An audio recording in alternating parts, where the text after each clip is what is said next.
877-422-LIBERTY. Call the trial attorneys you can trust. 877-42-LIBERTY. Jack Russell of Farm Bureau Financial Services is here to help you protect things that are most important to you. Whether it's your home, your family, or your future, Jack Russell has the proven experience to get the job done while developing authentic relationships with you. Give Jack a call today at 402-421-9100. Again, that's 402-421-9100. Or visit one of his 2 locations in Lincoln or Seward and learn how you can excel in the complicated world of insurance. Jack Russell of Farm Bureau Financial Services, a trusted and well-respected representative since 1999. Live from the heart of Lincoln, America, welcome to Ticket Weeknights on 93.7 The Ticket and theticketfm.com.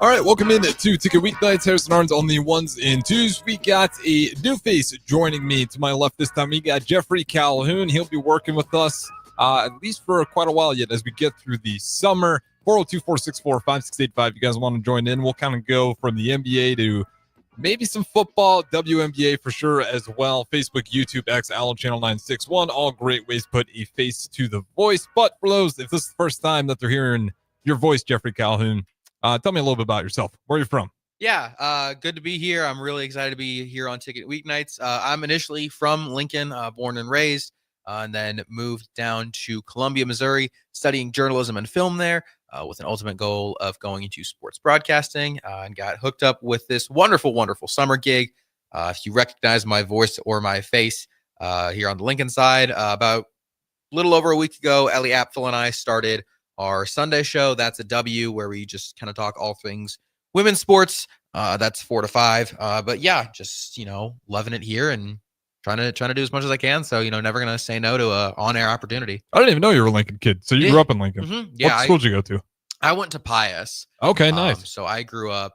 So did you run into Terry Cottle at all? Yeah. He was principal of my school in Hartington, really? 3 hours up north. Yeah, finally found a Pius kid who knew that. That's hilarious. Yeah. So he was assistant principal my first 3 years, and then my senior year he got promoted to principal. Okay. So yeah, love Terry Cottle. He's a good dude. I didn't realize that he was principal at your school too. That's nuts. Yeah, so he went Cedar Catholic, obviously much smaller, and then he went all the way went out to Pius, and then is he still teaching over there? Do you know? I think.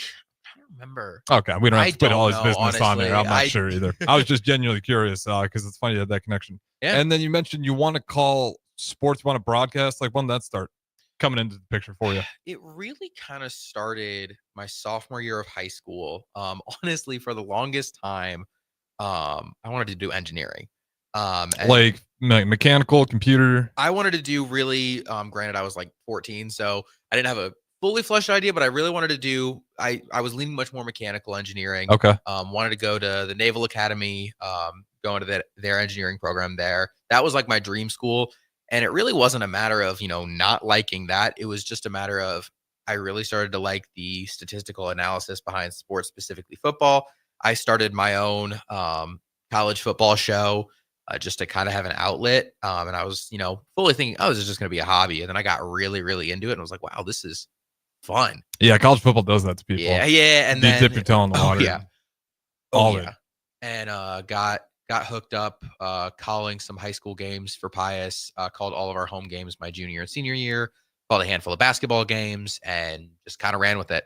And now it's switched to college volleyball is kind of the ultimate goal. That really, college or pro, I'm cool with whatever, but volleyball's become the main goal. And I say to people here, my family is kind of scattered across the country, and I wasn't 100% set on coming back to Lincoln for internships and stuff, but you want to do volleyball coverage, there's not many better places to be. So, ended up back here, and, here we are. So, yeah, it's Lincoln is one of those places where, too, when I first came down here, I was just undecided. But you spend enough time in Lincoln, the sports culture around here is just never ending, and you can't help but get pulled to it. Oh, so, 100%. Which games have you all called then so far for sports? I should say not games. Which sports have you all called so far? So, I've done, let me think. So, I've done football. Again, all through high school. I've done a little bit in college, ton of volleyball, done probably about 2/3 of home games for Mizzou the last 2 years. Done a handful of basketball, did a baseball series, done quite a bit of softball, and then did a couple soccer games. Just Oh, to so you've try been out. all over the map. Yeah, with it. I try to do one of every sport when I'm at Mizzou. I'm part of their student radio station there, and they've just been incredible. And have a lot of good opportunities. And even if it's a sport I don't really like soccer or baseball, I try to do one a year just to, keep myself fresh in case an opportunity ever comes up. Okay, So, now you've actually done that many. Let me ask you, which one is the hardest one to call? I get a lot of different opinions on this. honestly, and there's a reason for this. Women's basketball is really, really difficult. And the reason for that is because, basketball in its nature is just super fast paced and super hard to call. But I think women's is more difficult than men's because female athletes have longer hair, so it covers the numbers on their backs. Oh, I And didn't even think so about that. Yeah. you really got to know the faces much better because you can't rely on the numbers as much because you can't see it a lot of the time. And our broadcasting spot at Mizzou Arena is pretty high up. So, with the men, like you can see the numbers still pretty clearly, but the women's team, you got to learn it. Their faces pretty well. Yeah, and then in volleyball, you kind of just know where they're starting at the position every single time and when they're rotating around. So Yeah. I've thought you would actually say volleyball because for me, when I was listening to the Supernovas and shout out DP, I thought they did a great job with it. But to me, like the hardest part for that would be just not repeating the same things, over and over again.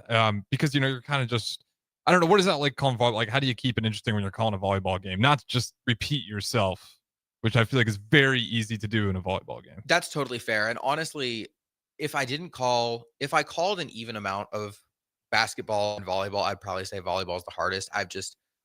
I've done a lot, so it's a lot more natural. I think it's just really a lot of doing your homework, and it's nice because there's time between play, so you can slow down and talk about things in between that. And it's really, expanding your vocabulary as much as possible because in volleyball, during the play, it's not a matter of are you going to talk about the same topics as much because there is only enough time to talk about exactly what's going on. So it's finding synonyms for dig. It's finding synonyms for spike. It's finding, it's finding those synonyms and trying not to say that exact thing over again. So it's really just expanding your vocabulary as much as possible. That's the big part for me. I makes sense. You saw a lot with John Baylor too. Yeah. He's really good. Oh, yeah. At just kind of finessing different words in there from time to time to keep it interesting. All right. And then I'll ask you this, and then we'll transition a little bit from just outside of you. But WNBA, where the fascination for that come from? Because I'm not saying it's a misguided appreciation. Like you might have jumped on it at the perfect time. I should say you might have beat the bandwagon because I feel like the WNBA has just exploded. But where did your interest in the WNBA really start? Because not everyone, especially guys, are just going to go watch the NBA.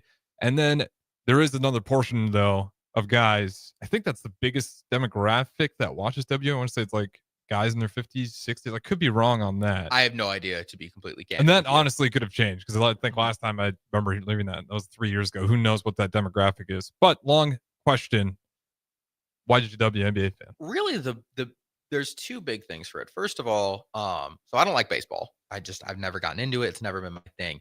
And in the summer, there's not a ton of options for watching sports outside of baseball.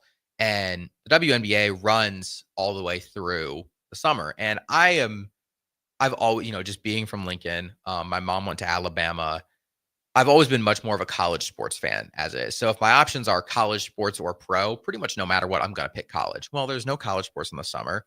And so my options are Major League Baseball or the WNBA. And again, I don't like baseball. So there's that. And I also like, if I am going to watch a pro sport, I like pro sports that have good pipelines from college to the pros. That's why I like the NFL so much because, you're required to be in college for 3-4 years. And the pipeline from college to the pros, I feel is so much better in the WNBA than the NBA. You have a lot more players that are just in college for 1 year or a lot more coming from overseas. And I just don't know the faces as much. But in the WNBA, most of their players are getting their degrees. They're spending 3-4 years in college and then they're going to the league. So I know the players much, much more at that level. Yeah, that's true. And like, you definitely do see that a lot. And you can make an argument that's where the NBA's fan base has lost a little bit of its fandom, because even these playoffs, Game 7 was a riot for the NBA Finals. But like, once again, if you're going to look at the average viewer of those playoffs, once again, it's going down. So you're losing more engagement, and you do wonder. You got all these foreign faces. Who are the best MVPs over the years? Shea Gilgeous-Alexander, Canadian, Jokic, Serbia, Yes, I believe. he's Yeah, Serbian. Serbia, and Joel Embiid. Where is he from? Where is he from? Not Cameroon, is it? Maybe it's Cameroon. I know it's not the U.S. He's Cameroon. He's from Cameroon. Mm-hmm. Yeah, he opted to play for Team USA. And then Giannis Antetokounmpo gets a few. Yeah, I mean, you were just running into year after year foreign athletes getting it, which is fine. But at the same time, you got these college kids who, I mean, you only saw them 1 year at your university. Yeah. So you're not super attached to them either. And then you just end up with this cycle of constantly rotating you guys out. I do like that because, I'd imagine you get a player from South Carolina. You're in the you draft a player like, Don Staley's got that kid in a really, really good state of mind. And I think she probably has a really good track record. I want to ask you this. So what do you think about Don Staley possibly being an NBA head coach for the New York Knicks? They were thinking about interviewing her. That'd be really cool. I think she'd do a good job, honestly. There's no doubting that she is one of the best college coaches in any sport, in my opinion. And, there are a lot of teams of hers that I honestly would put up against WNBA teams. That not this last year, but the year before when they went, 38-0, something like that. Mm-hmm. That is a team that I would put up against any team in the WNBA, because you have Malaysia Full-Wiley, you have Aaliyah Boston was the year before that. You have, Asia Wilson was before, but like it feels like, every WNBA team has at least 2 South Carolina players. And it feels like it's a pretty good bet. If you get decent starting time at South Carolina, you're going to the league. So her ability to coach and to speed up the game and to work with these athletes that are going to translate perfectly to the pros, I think it'd be interesting to see her coach in the NBA. And I think she'd do a solid job, but it is obviously, very uncharted waters, because there's never been a female head coach, not just in the NBA, but in any of the big four. Was the Spurs assistant coach, never a head coach though? Greg Popovich brought, was it Becky? I think I know who you're talking about. Yeah, Becky Hammond. Oh yeah, Becky Hammond. Yeah. But I don't think she's ever the official head coach though. I don't think so. I'm double checking. I mean, she was maybe a couple stints when Popovich was out, especially when he had some health concerns later in the year. Yeah. So it's uncharted, but we're getting more and more people. Like, I know Becky Hammond, obviously, that was kind of a big deal at first. And when I say big deal, not that people hated it, but it was just like different. Like, people noticed. I would be curious about it. I just wouldn't doubt Don Staley right off the bat. That's where I'd land. I see a lot of people on Twitter, like, easy to kind of make the jokes, but it would be curious to see, because again, I think what's more impressive about Don Staley, obviously she's great at the X's and O's, but she builds really good character. Mm-hmm. You don't see a lot of those girls getting a lot of trouble out of their sport. We see it every year in college football. Like, you can, really pick out some SEC teams, and it feels like you're reading some speeding or, reckless drive, and it's just like kids constantly getting in trouble. Don't really ever see that with her program. No. And I want to clarify, Becky Hammond, she did serve in a she did step in for a couple games, like interim, as acting interim, just for a few games. So, but she was never put in an official head coaching position. Now she's with the Aces, and but yes, but no, I totally get what you're saying. I think I don't even know if it's necessarily concern, but thing that could prove detrimental to Don Staley going to the WNBA, or I'm sorry, not the WNBA, the NBA, is frankly the same thing we saw with Saban going to the NFL. Is I think that they are very similar in the way that a lot of what makes them great coaches is their development. Mm-hmm. Well, when you get to the pro levels, you're not developing players anymore. And I think that's what made Saban such a bad coach with the Dolphins. And that is the one thing I do wonder about if Don Staley goes to the pros, whether NBA or WNBA, is, you don't need to develop players. Yeah, that's a good point, because Yeah, and if you're her, like, do you really want to take that leap? Like, you could be getting paid more. You definitely make history, but you're gonna right or wrong. I mean, I'll just say wrong. You're gonna be a lightning rod for a lot of stuff. Oh That's yeah. just gonna be super annoying, and that you probably don't need to necessarily deal with. I suppose you can just continue to dominate the way you have been at South Carolina, well respected.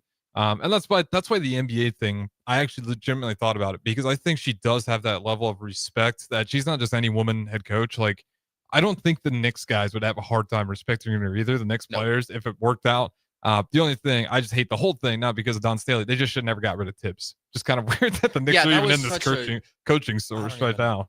like and granted, like I am not as educated on the NBA as some other sports, but I also like, I hear people being like, "Oh, it was the right call. There was some culture." I'm like, what possibly could you have done to fire your head coach after he makes the Eastern Conference Finals in a program that has been so bad that it's the butt of a joke in a Pixar movie? Yeah, Like, on multiple. yeah, it's Quite a like few what movies. are we doing? Yeah. And yeah, but I'm not sure. And I also sit there, I'm like, I'm not sure if Don Staley would even want to be a head coach, because ironically enough, before the Philly team was even announced, someone asked her, if Philadelphia got a WNBA team, would you want to be a coach there? And I mean, Don Staley loves herself some Philadelphia. Yeah. And she was like, yeah, no, I don't think I'd want to. She's like, I'd think about being an owner, but I don't think I'd want to be a coach. So, I don't even know if she'd want to make that jump, even if she was given the opportunity. Yeah, and that sounds like if you want to make the jump to the WNBA for an opportunity, that's like,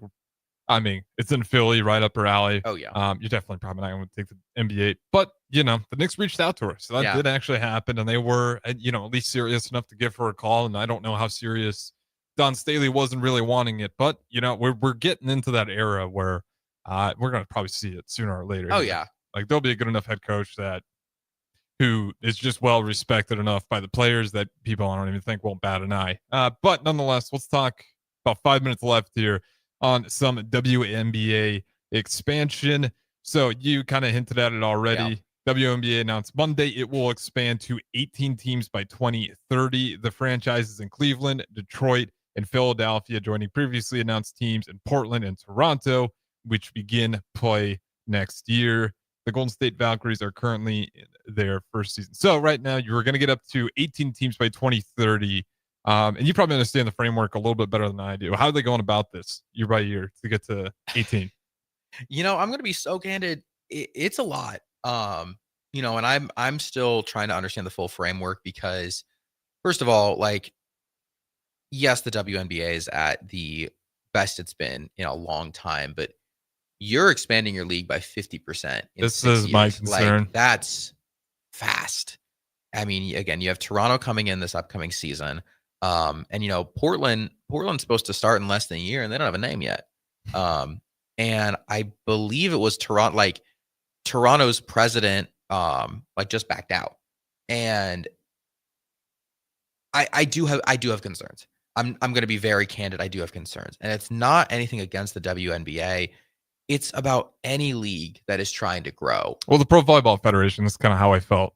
I was like, what are you guys all doing right? You guys need to get along and you figure something out. That was my first, honestly, I saw this and that was my first thought because they tried to get 3 expansion teams in the first year and 2 of them fell through. Mm-hmm. And then now you're fighting off this whole thing with Major League Volleyball. And it's now B volleyball is, seems to be gaining traction and it's quick to take over if you fall on your face. And the biggest complaint I've seen is a lot of people, both fans and players, are calling more for roster increases. Cameron Brink kind of put the league on blast about 2 weeks ago because at the moment, each team's only allowed 12 players, and that seems low. I mean, that's pretty crazy when you look at the NBA. Yeah. Because remind me what the roster limit now is in the NBA. I mean, I think you can have like at least 15 guys. I want to say I'll double check the number, but then of course, you can just pull guys up and down from your affiliate G League team. So you get that whole roster as well. So even if, you have 12, you got like 3 players a little shaky injury wise, really bad. So you got 5, like you're playing possibly 7 deep at your best and whatever's. Even in the NBA, if it gets that bad, you can just plug guys from a G League and get through. And that's the thing is the WNBA doesn't have a G League. So a lot of the players that, they're told you're not going to make the league, they're going to start looking at international options. It's not like you can just call up a player that's playing European basketball and be like, hey, come play for us. Well, no, I'm halfway across the world. And so there are some things I'm concerned about. It is interesting. Detroit and Cleveland both previously had WNBA teams. Philadelphia had a women's professional basketball team with the ABL, but that was a very short-lived league. So these are cities of interest, but it's also like you are going to be, you're getting 6 new teams in 6 years. Well, hear me out. Like with this, I'm not super big on the expanding so fast right off the gate. The other thing I would say, would it be in like a better interest for them as opposed to chasing major cities to pick a city like Lincoln? And maybe Lincoln's not a great example because not Omaha, like obviously our girls are going to take over, but small market towns, like can you find your groove in a small market town? And that's, because a lot of the Midwest really loves volleyball, and it feels like this is kind of the area where if you want to like get something going, I think you probably have to do a small market. I look at California, and even when you watch a UCLA or USC game, how many people are showing up to watch a football game? It's beautiful in California. There's a million things to do, and that's not. I know that's not the team that they have on there, but some of those other bigger cities, there's going to be plenty of other competition distractions. I think if you're them, you almost have to attack small market teams or small market areas until you really feel confident that this is well known. People are going to want to see it no matter what. I think that's true to some extent. And it's coupling that with the fact that I think they're picking, how do I word this? I think they're making certain spots too dense because I was thinking about this, because I was looking at this map of, these 18 teams. If they decide to go with the East-West lineup that they've done for divisions before, 9 teams are going to be in the Eastern time zone.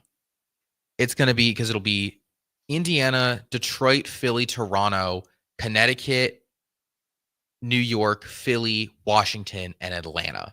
And then you look at, and I'm looking at this giant empty spot right here. You look at Nebraska, there's obviously no WNBA team in Nebraska, but there's not even a team that borders Nebraska. And that includes states that have cities like Kansas City, that like St. Louis, like Denver, like, with your smaller markets, a Des Moines, I think would, especially with Caitlin Clark, would kill for a WNBA team. And I'm looking at this map and I'm like, okay, why is there not a team in Florida? Why is there not a team in Denver? Why is there, not a team in, maybe even at OKC? It's like, that's kind of what I think as well. Sorry to cut you off there. No, go ahead, good, but I'm good. on that same thought. It's like, okay, I'm glad you're putting a team in Philly, but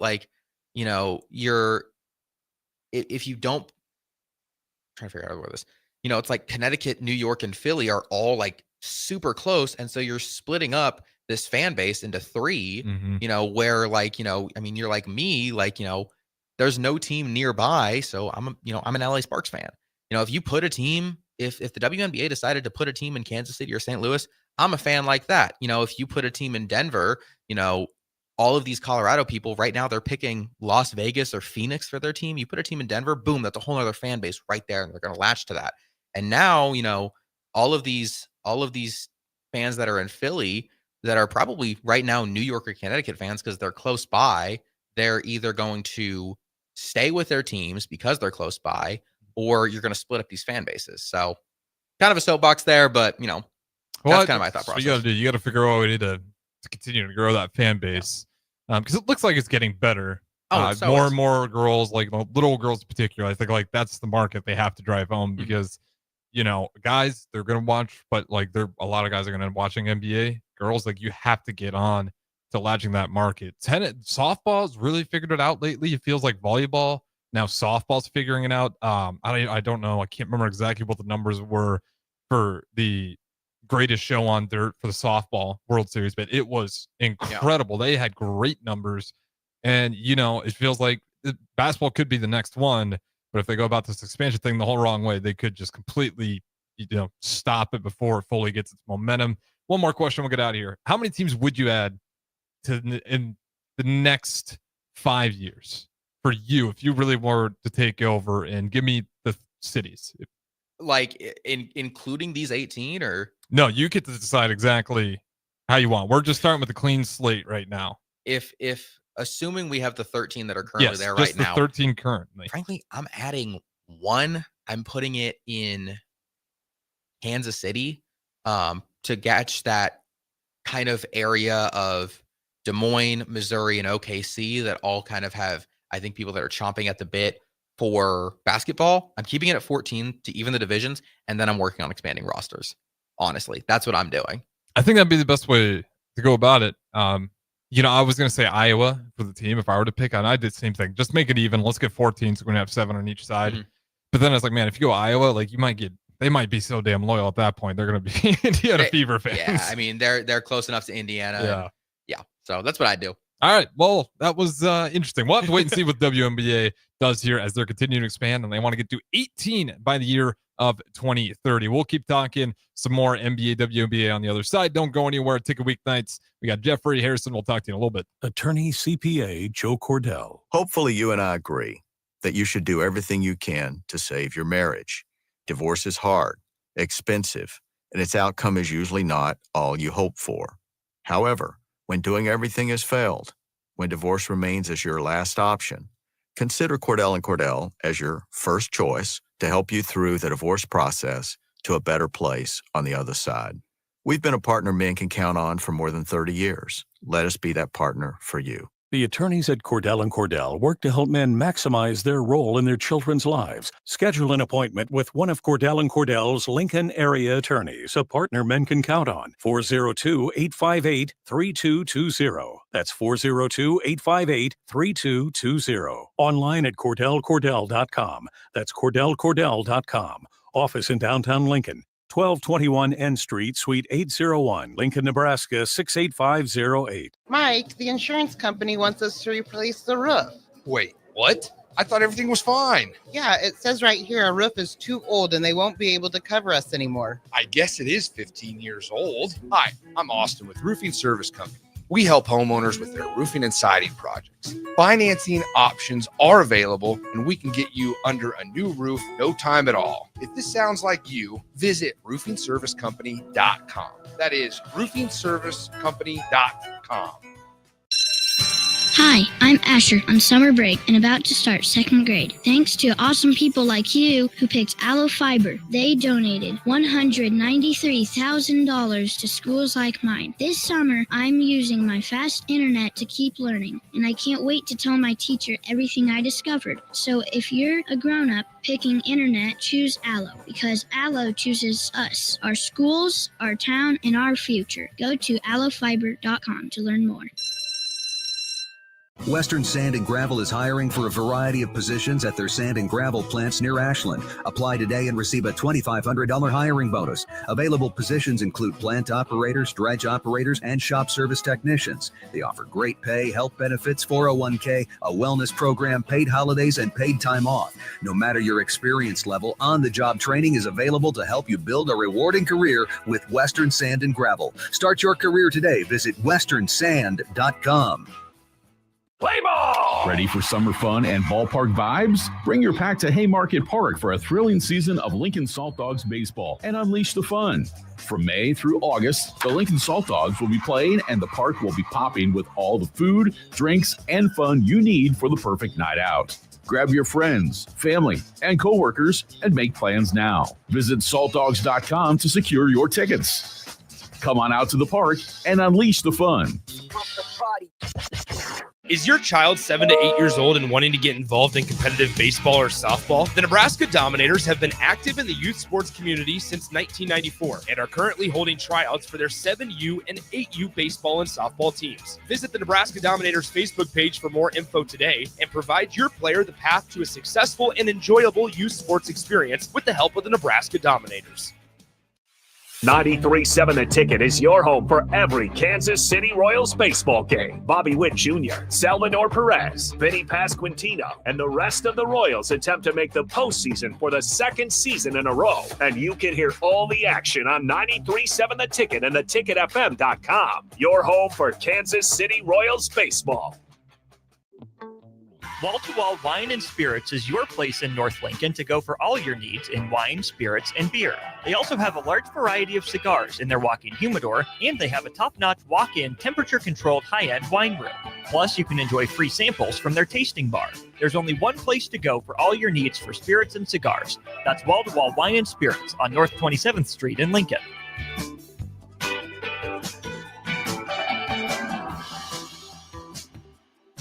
Husker fans, the 2025 Nebraska football season is right around the corner, and we need your support in the Sea of Red at Memorial Stadium this fall. You can now purchase a Husker football 3-game mini plan for only $185. This plan includes a ticket to USC plus Akron or Houston Christian and either Michigan State, Northwestern, or Iowa. Tickets are only available while supplies last. Purchase your Husker football 3-game mini plan today, or for more information, visit huskers.com/tickets. Go Big Red. Are you ready for a new opportunity? Check out Sandhills Global. Join a dynamic team where your skills are valued and your career can soar. We offer full-time positions with a 4.5-day work week, competitive pay, excellent benefits, and a positive work environment. From IT and marketing to sales and finance, we're looking for talented individuals like you. Apply today at sandhills.jobs and take the first step towards an exciting future. That's sandhills.jobs.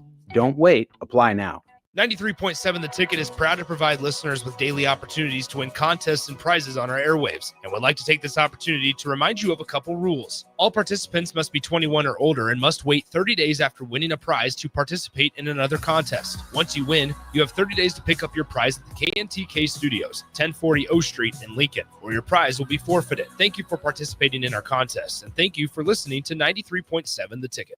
Back to The Ticket weeknights on 93.7 The Ticket and theticketfm.com.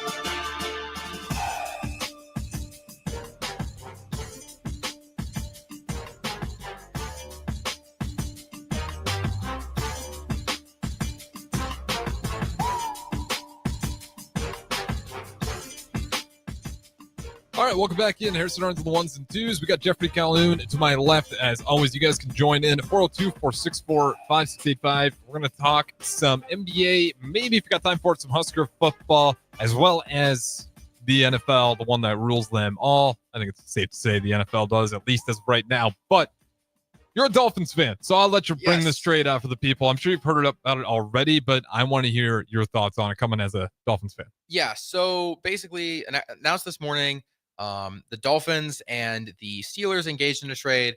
The Steelers are getting Jalen Ramsey as well as Jonnu Smith and a 2027 7th-round draft pick.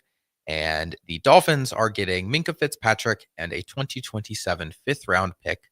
And as a fan, if I'm going to be real candid, I'm not super happy about this. It's not one that I'm, losing my mind angry at. Minkah Fitzpatrick's obviously didn't he just get extended player. I think so. I thought you guys did. It was a kind of a surprising trade, but frankly the part that I'm more upset about honestly is getting rid of Jonnu Smith.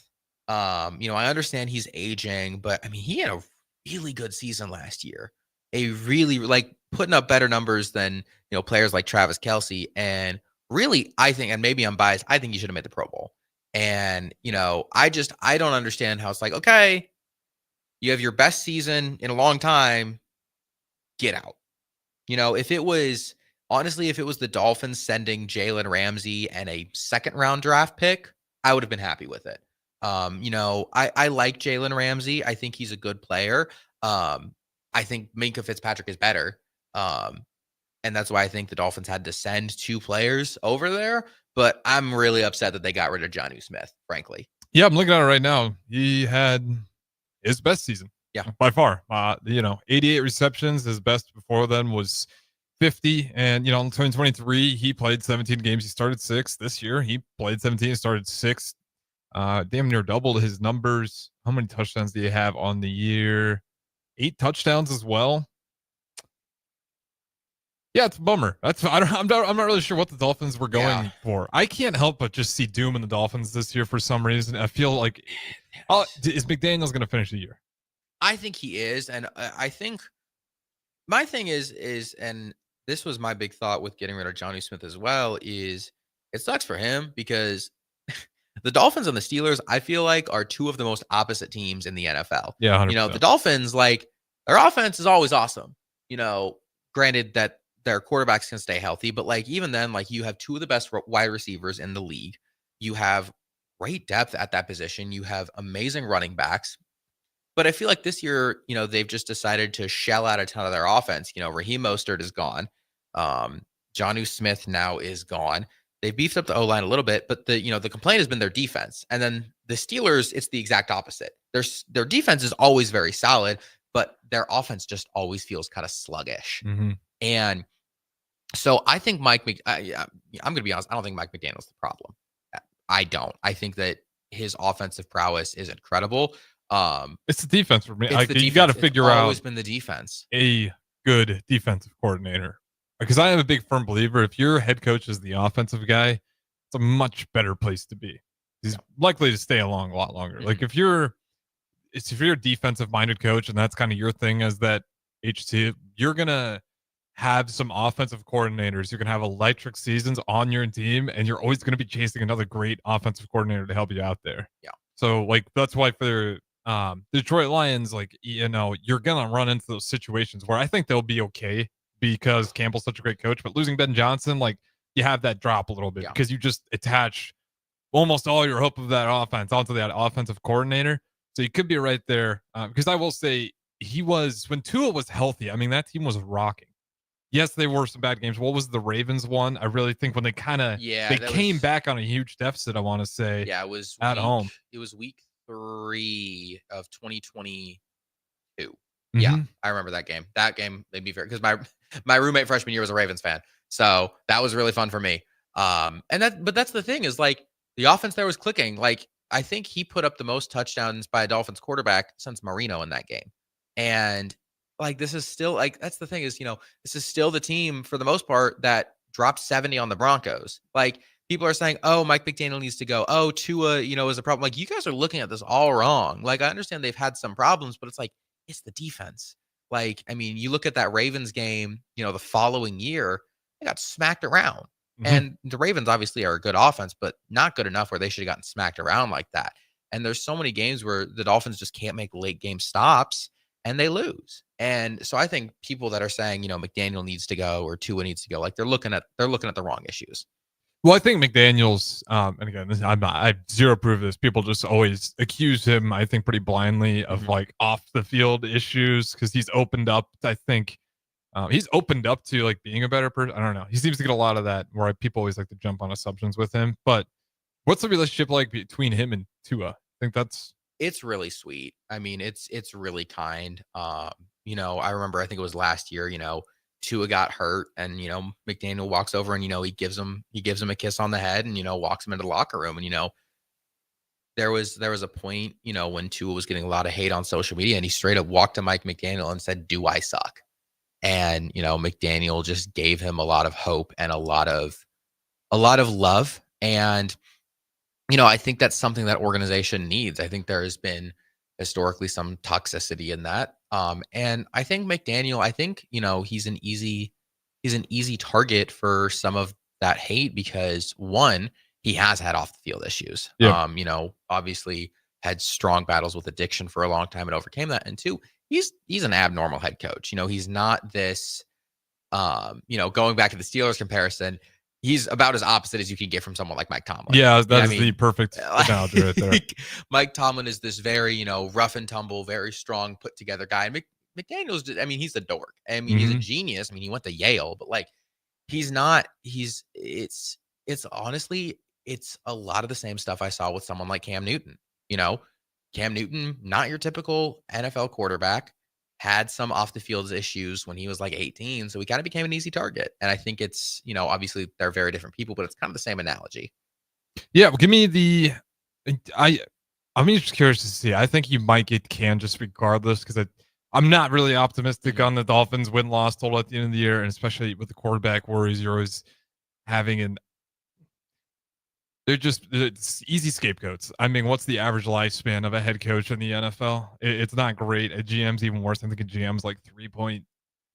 It's pretty low. Like if you're going to be a GM, coaches, you get some dynasty. It probably helps flex that number out. But Yeah. If they have another bad year, because I think your predictions are, your optimistic one is 14-3. So Give me your realistic one. That is a complete joke. You have to say optimistic. It is from that is in the whiteboard in there. Jake Sorensen is also a Dolphins fan. He wrote Dolphins 4-13 on the board, and I just moved the 1 in there. But realistically, I mean, listen, they're finishing second in the division. Bills are taking that division. But all things considered, they have a pretty easy schedule. I'm looking through. At the Lions, that's definitely a loss. At the Bills is definitely a loss. At the Panthers, I'm going to be honest, that's probably a loss as well. Ravens is a loss. Bills is a loss. Commanders is probably a loss. I'm looking at probably 9-7, or I'm sorry, 9-8, 10-7 kind of range. Yeah, I mean, then the Jets and Patriots being there are, well, actually, Vrabel and the Patriots, where are you on? Like, does that make your division a little scarier? And the Drake of May, are you buying into him at all? Having another, I shouldn't say another, a breakout, or at least another step forward year? Here's the thing. I like Drake May. I like Mike Vrabel. Yeah. However, it's not like it's going to take time to rebuild. Mike Vrabel he's never been the type, and I think this is going to make Patriots fans mad. He's never been the type of coach that's going to come in and just like everything's going to be perfect immediately. Like that didn't happen with the Titans. It took time. It took time for him to build his roster, to build his style. He's a very slow burn head coach. So, I mean, I think honestly, next year, Patriots probably 6-11, 7-10. They may get a couple upsets. I mean, and look, I think doubling your win total, that's huge. But I don't think this is going to be a team that's, fighting for a playoff spot. They're still in rebuild mode. And the Jets, I'm not scared of them at all. Like, I mean, their defense is pretty solid, but that's about it. I mean, and really, I think their defense is mainly solid because of Sauce Gardner. I still think he's one of the best corners in the league. Yeah, 100%. But, outside of that, and that's why I asked about Mike Vrabel and Drake May. I didn't even mention anyone on the poor Jets roster. Now it's, what a crazy run for those guys to get Aaron Rodgers, and now, Aaron Rodgers being over there with the Pittsburgh Steelers. That's the other part of this whole thing. I kind of left off that part as well. Yeah. We got 1 minute. Give me Rodgers this year. I feel like it's going to be his last one, right? Yeah, I'm not high on Rodgers. And it's also like, if you really want to revitalize your career, why are you going to the Steelers? I mean, genuinely, like the Steelers have, since Roethlisberger, they've never really been a quarterback, a quarterback haven. And even with Roethlisberger, like he was never the best player on that team. It was their running backs. It was their slot receivers. Like it was never a team that was, spearheaded by their quarterback room. Mm-hmm. And so I don't understand why you're going to the Steelers if you want to revitalize your career. I think it just took too long.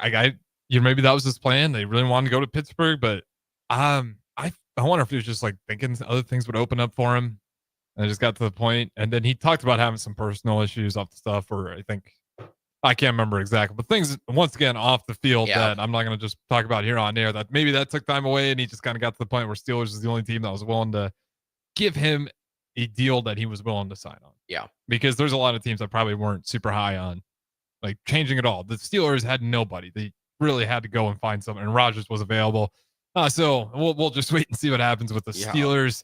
Over 500, sure. I'll give them, a couple games over 500. They're always going to be 9-8 or 10-7. I mean, it's, I said it to you because, Dolphins play Steelers at the end of the year.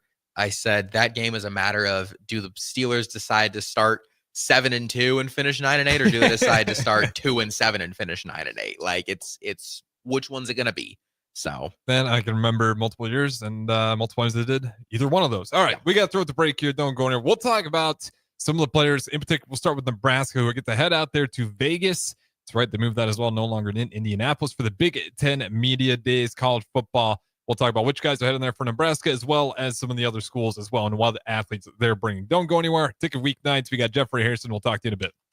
93.7 The Ticket is your home for every Kansas City Royals baseball game. Bobby Witt Jr., Salvador Perez, Vinny Pasquantino, and the rest of the Royals attempt to make the postseason for the second season in a row. And you can hear all the action on 93.7 The Ticket and theticketfm.com. Your home for Kansas City Royals baseball. Are you ready for a new opportunity? Check out Sandhills Global. Join a dynamic team where your skills are valued and your career can soar. We offer full-time positions with a 4.5-day work week, competitive pay, excellent benefits, and a positive work environment. From IT and marketing to sales and finance, we're looking for talented individuals just like you. Apply today at sandhills.jobs and take the first step towards an exciting future. That's sandhills.jobs. Don't wait, apply now. Is your child 7 to 8 years old and wanting to get involved in competitive baseball or softball? The Nebraska Dominators have been active in the youth sports community since 1994 and are currently holding tryouts for their 7U and 8U baseball and softball teams. Visit the Nebraska Dominators Facebook page for more info today and provide your player the path to a successful and enjoyable youth sports experience with the help of the Nebraska Dominators. Hi, I'm Asher on summer break and about to start 2nd grade. Thanks to awesome people like you who picked Aloe Fiber. They donated $193,000 to schools like mine. This summer, I'm using my fast internet to keep learning, and I can't wait to tell my teacher everything I discovered. So if you're a grown-up picking internet, choose Aloe, because Aloe chooses us, our schools, our town, and our future. Go to aloefiber.com to learn more. Attorney CPA Joe Cordell. Hopefully you and I agree that you should do everything you can to save your marriage. Divorce is hard, expensive, and its outcome is usually not all you hope for. However, when doing everything has failed, when divorce remains as your last option, consider Cordell & Cordell as your first choice to help you through the divorce process to a better place on the other side.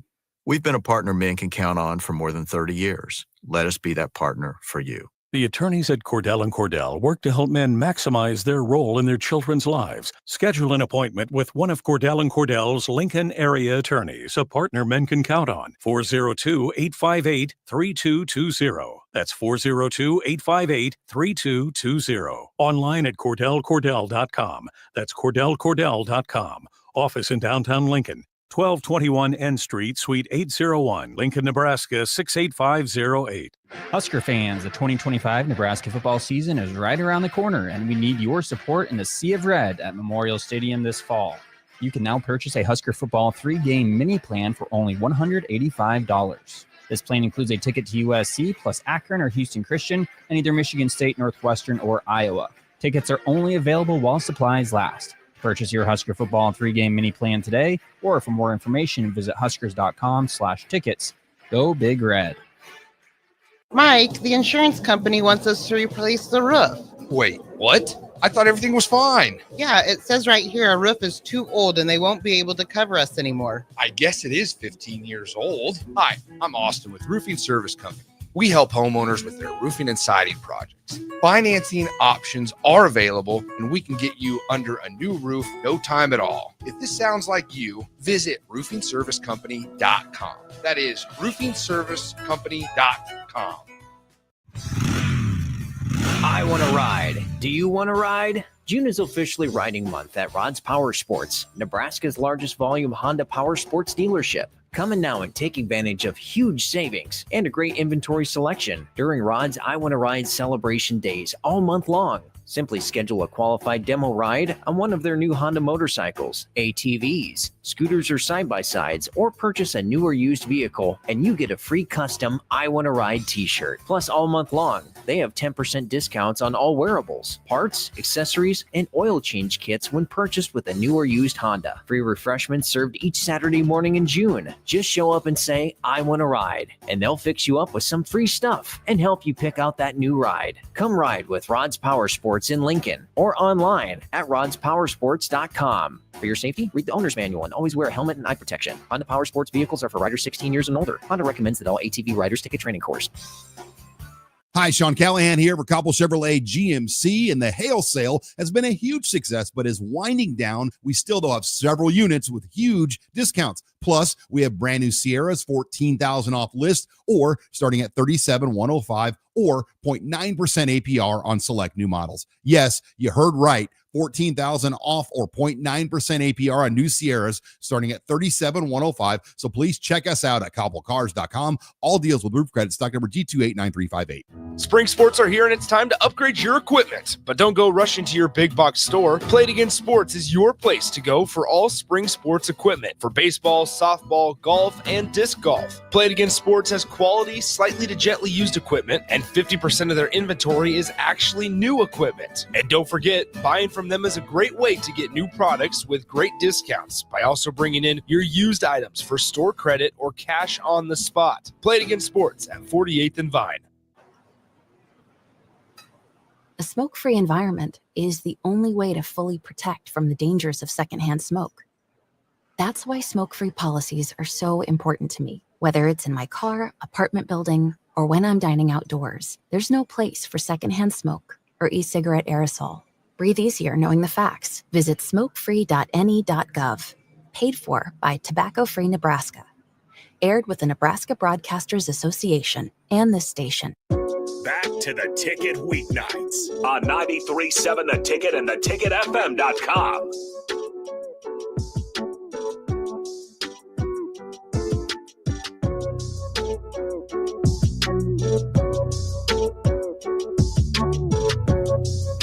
All right, welcome back in. Harrison Arns on the ones and twos. We got Jeffrey Calhoun to my left. If you guys want to put any last-second comments, or him and text line or any of the streams, we're going to talk about which guys are going to be heading out to Vegas for Big Ten Media Days. Husker football is sending out offensive lineman Henry Lutovsky, quarterback Dylan Raiola, and then safety Deshaun Singleton. You got two veteran guys, ultimate veteran guys, and then you got your quarterback there. Any surprises or any changes you would like to make from Nebraska? No, I mean, honestly, I really, really like it. Dylan Raiola, it feels like it's the obvious pick. Yeah. I mean, he didn't go last year, right?